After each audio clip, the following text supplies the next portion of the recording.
نوع من انواع التسول الجديد. محمد عادل صاحب وكالة كشري التحرير.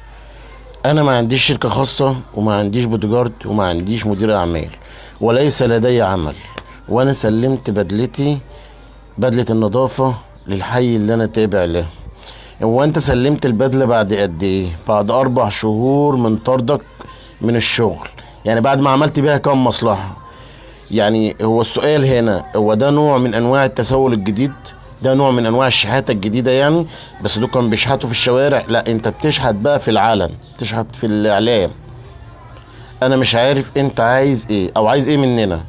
انا بصراحة اتخنقت من الموضوع بتاعك.